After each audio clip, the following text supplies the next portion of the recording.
Hello guys, welcome to Geek Shelter. And today we will speak about a great game, Conquest. We have a guest, Andrei. Hi guys. Yeah. Tell me more about yourself. Yeah, I have been into war games since early 2000s, and I have been playing Warhammer Fantasy Battles for a very long time, until those unfaithful event when it was discontinued. You know that? Sure. It's a great game. It was a great game. Yeah, but since then there was no real alternative which I could find, and I was looking for. So I played Warhammer 40k. I played a bunch of smaller Games Workshop games like Blood Bowl.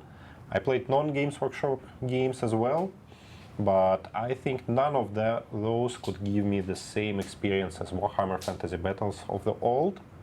I think until I found Conquest. I heard about the community of Fantasy Battles continue supporting and made the home rules for this game. This is true? True, but this is old. They play in old rules. I mean, they do some updates as I know, but it's not up to date. Yeah. So it's like a legal dead game status, but people continue to play this game because it's have a cool rule set. Yeah.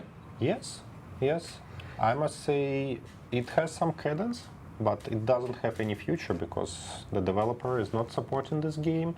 So you can only, I don't know, borrow models from somewhere. I don't know. Okay. If the Conquest seems like a fantasy battle, maybe you can explain what this means. Tell me more about this game. What's exactly mean the Conquest? Yeah.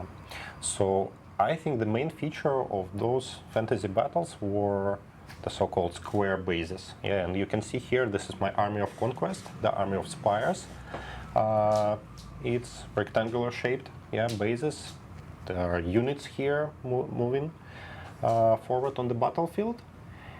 But as I said, the Warhammer Fantasy Battles rules are already a little bit outdated.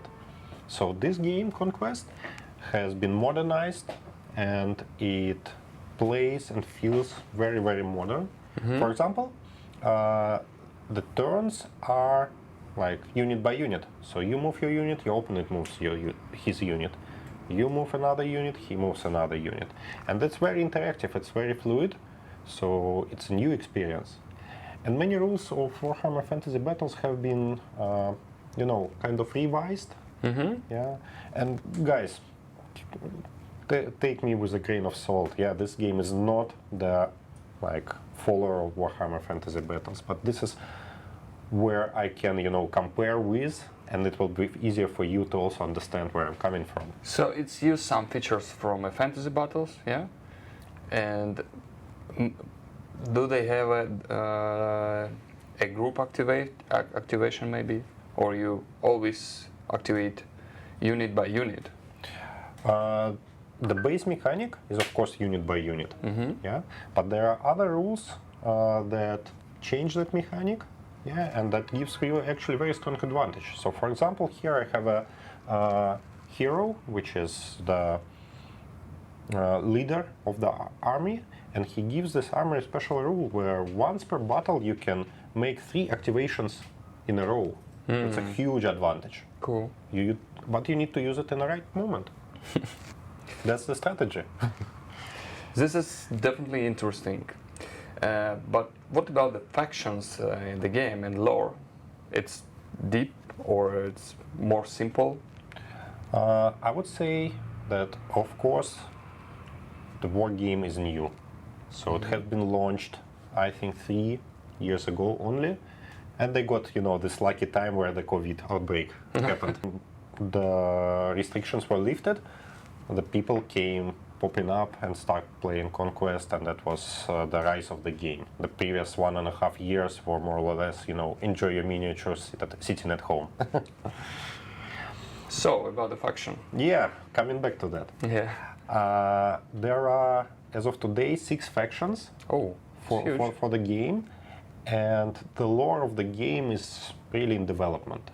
So the dark fantasy setting, so-called dark fantasy setting. So the game is set in the continent of Ea, which has suffered the downfall over like 5 or 6 centuries ago, and people of the continent and the factions that take part in the wars are in various stages of suffering the consequence of this great fall, or trying to recover, trying to get back to those golden times of the previous centuries.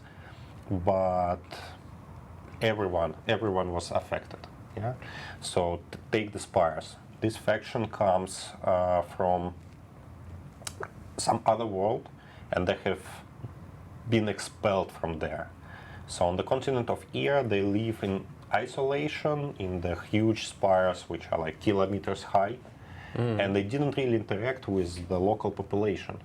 But this downfall stripped them of the resources, so now they have to interact with other inhabitants of Ear, and that's why they're marching forward from their spires to wage war for resources, hoping someday they will be able to go back to their world of origin. Maybe we can discuss about main features of the faction, main things, but shortly. Yeah.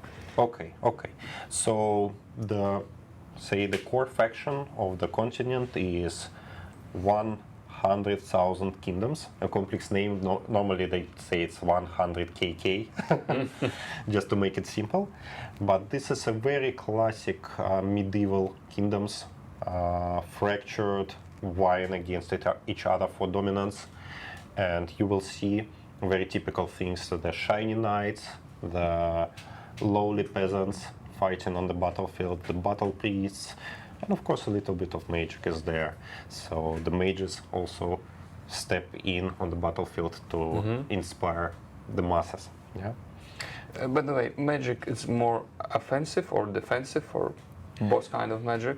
I would say it's supportive. Yeah, and saying supportive means you have the ranged damage embedded in the magic, but you won't win the game because of that. Yeah. It's not dominant as it was, for example, in Warhammer Fantasy Battles of old. Cool. And let me tell you the fun fact. Yeah. So in this game, dwarves are magic users. Whoa. It seems like they want to break the rules. Kind of. But their magic is very special because, for example, they have one of the hard-hitting magic missiles, which deals quite a lot of damage. But the range of that magic missile is only 8 inches. Oh. So you have to come close and personal and fire it out, but then you get your retribution. Shotgun. Kind of. And as I said, this game is very fluid. It's fluid because of turn activations, and you may destroy the unit, but then immediately you get destroyed yourself. So this gives the feeling of the battle really going on. Yeah, sure.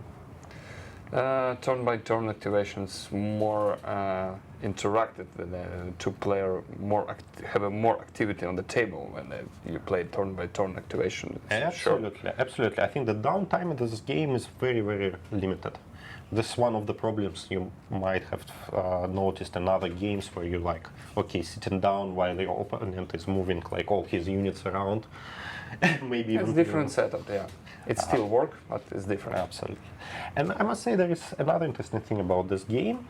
It's a kind of, poker style thing, because every unit has a card, like these ones. Let me show also into the camera. Like these ones. And before your round starts, you decide the order in which these cards will be placed in the so-called command stack. You put it face down, your opponent doesn't know that. And then the round starts. And you will have to activate your units in the order you have put them here. So you know the order, but the situation on the table changes. Wow. So it's not always, you can misjudge a little bit, but there are things which help you prevent your misjudgment. So for example, I have here 2 units of the same, and when I take their card out, so this is the force grown drones, hard to pronounce, So I can activate any of the units by this card. so the card is not tied to exact unit. But you can't activate, for example, this big guy, or you can, but with penalty or something. No, you can't. I can't. I have some rules which allows me to shuffle this stack a little bit. So, for example, this guy, he's a master of flash, and he uses so-called pheromones to influence his army. And this is the army of clones and drones, so they are kind of artificially mastered. So one of his skills is he can take the 3 cards from the top and rearrange them. Oh, cool. Yeah, card mechanics with miniature mechanics. I love this. For example, Underworld, Warhammer Underworld. I'm big fan of Warhammer Underworld, and Star Wars Legion. It's 2 miniature games plus cards. I love this mechanics when there's both of them in one game. It's cool. I must say I will lose credibility, but I did play none of these 2. Yeah. So maybe you can describe the game formats, what usually players play, what kind of formats, narrative battles, or competitive battles. Or Yeah. So this will be probably familiar to all of you who play war games. The typical size of the battle is 2,000 points. So similar to 40k, similar to other games. And this will constitute maybe 6 to 8 units and 2 to 3 characters on the table, which is quite enough to play in like 2 hours approximately. There is the tournament format of the game, where you play scenarios and battle for the victory points. There's also the narrative play available. And the manufacturer of this game, or the designer of this game, is Parabellum War Games. They have the so-called Living World online on their website, where there are weekly events unfolding, and you can participate in those events both by playing and reporting some results, or simply by voting in like simple quizzes, like what, given the situation unfolding, what this character is going to do, what is his choice. And this is an ever-growing book of lore of the world, and I think this interactive part is absolutely huge. Andrei, I have a tough question for you. Okay, shoot it out. Yeah. What's about the balance in the game? Because we know there's some kind of bad experience with a fantasy battle, Warhammer 40k, Age of Sigmar. For example, 7th edition have a huge kind of list with the insanely powerful. It's a Death Stars. Have something like this experience in this game? I must say that reasonably, the tournament experience of this game is like smaller because less people are playing that, and of course I wouldn't compare that's so hugely balanced as like Warhammer 40k, for example, just because they have less players, maybe less feedback and so on. But what I have personally found out is that any games that I played, even I lose, I have a very clear understanding what I need to do different, or maybe I need to take and substitute a unit or 2 to play it differently and have a good chance at winning the game. So, for example, you mentioned Death Stars, and that's a very reminiscent problem of old. You can put lots of points in one unit, which will absolutely destroy anything around. That's typical. But remember, as I said, that the tournament games of Conquest is a scenario game. So you have to control the table, and that's hardly possible with one single huge unit. On the other hand, it's also in the game mechanics. And did I tell you that the game was designed by the former Games Workshop lead designer Alessio Cavatore? Those guys who play Skaven, you might remember him, because he's the one who invented Skaven for Games Workshop. Skaven. Yeah, and the guy knows what he's doing, I guess. So you cannot have more than one character in a unit. That's the in-game limitation. Oh, okay. So characters can join to the regular unit? Yes. Okay. But Because you cannot have more than one, and that limits your, Death Star options. Yeah. I don't see these mechanics for enjoying the characters a long time. Yeah. So. But in this game, the characters are very integral to the units, so they do not act on their own like in Warhammer 40k. And actually, to kill a character, you need to kill the unit. There is only single opportunity to kill the character in person, and that's the challenge. So some other character needs to fight him. Cool, challenge is cool. Yeah. Yeah. I remember this mechanics on the 5 and 7 edition, probably yeah. And Warhammer 40k, of course, they have challenges, and I always want to find the challenges with my knob with a big chopper or a power glove. Yeah, it's insanely interesting, and narrative, of course, because orcs force it to challenges. They force have to do it. Yeah, they must to screen in the challenges. It's cool. That's cool. By the way, one of the things which get me attracted to a game is the so-called cinematic effect. Yeah. So playing the game, I imagine what really happens in the field, the turmoil of battle, and the challenge is very cinematic always. So one tough character goes against another tough character in the fight, which really has effect on the battlefield. But on the, also on the basic rules of these games, this unit by unit activation gives also this feeling of battle going on. Dynamics, yeah. Yeah, you move, you destroy your enemy unit. They move, destroy your unit. Then you counterattack and things like that, and that's very, very engaging. Seek and destroy. So sounds very interesting. Definitely, we must to show this game to the people who are interested in this game. What do you think about it, Andrei? Oh, absolutely. I must say that, they say it's better to see once than to hear 100 times. So I'm willing to make a few shows with my army here in the Geek Shelter. So guys, let's book the 23rd of December of this year, of course, and 11 a.m. in the Geek Shelter. Andrei running a demo of Conquest. Yeah?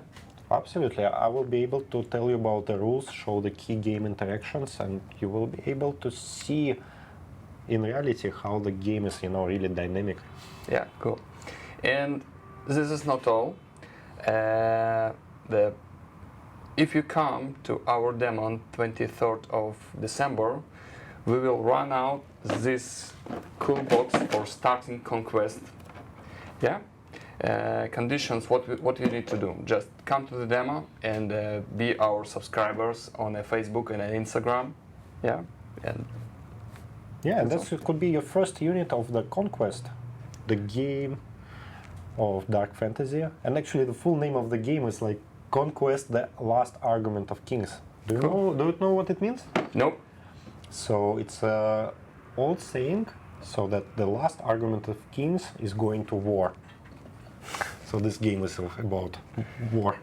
Cool. Game. War game, yeah. This is Spires, yeah? Spires. Yeah, this is the Spires Vanguard clones. So a unit similar to this one, which I have here on the table. And that could kickstart your army. Cool. Thank you, Andrei. Thank you for visiting us. Thank you. Yeah, thank you for watching this video, guys, and see you soon. Bye-bye. Bye-bye.